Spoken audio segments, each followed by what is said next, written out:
buong Iglesia ni Cristo po ay nagdiriwang sa pagsapit ng ika-110 taong anibersaryo ng kanyang pagkakatatag.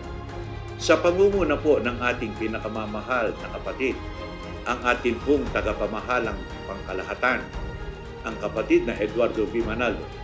Hayag na hayag po sa buong Iglesia ang hindi nagmamaliw na patnubay ng ating Panginoon Diyos sa kanyang pamamahala at sa buong Iglesia.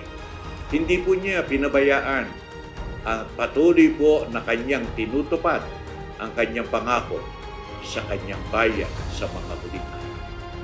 Ito po ang buong kagalakan na ipinagpapasalamat ng lahat ng mga kapatid sa buong mundo.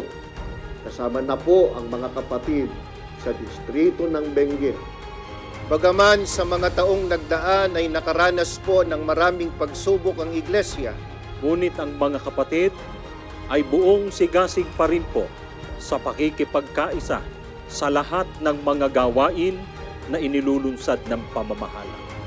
Patuloy po ang pakikipagkaisa ng mga kapatid sa pinaigting na gawaing pagpapalaganap ng mga tunay na aral ng Diyos upang marami pang mga tao ang makapakinig at makinabang po sa kaligtasang ipinangako ng ating Panginoong Diyos. Kami po, kasama ng mga tagapag-alaga sa distrito, ay buong sikap po na nagpapayo sa mga kapatid upang sila po ay mapangalagaan.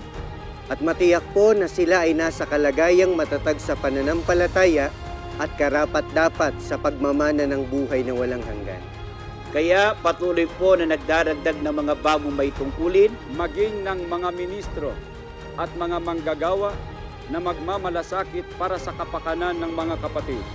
At patuloy din po ang pagpapatayo at pagsasaayos ng mga gusaling sambahan sa buong mundo. Ang lahat po ng pagtatagumpay na ito ay tunay na nakapagbibigay ng kasiyahan at kaluwalhatian sa ating Panginoong Diyos. Maraming salamat po sa ating kasalukuyang tagapamahalang pangkalahatan, kapatid na Eduardo V. Manalo, sa walang sawang pagmamalasakit at maalab na pangunguna sa banal na Iglesia.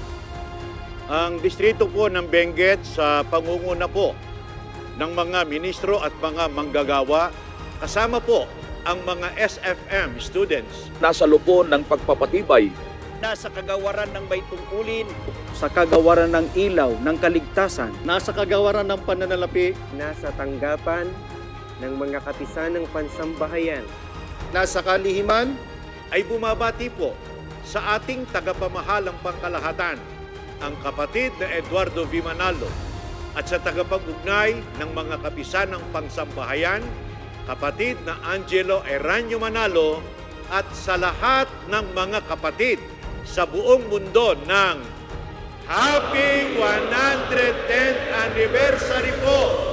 Purihin ang Diyos!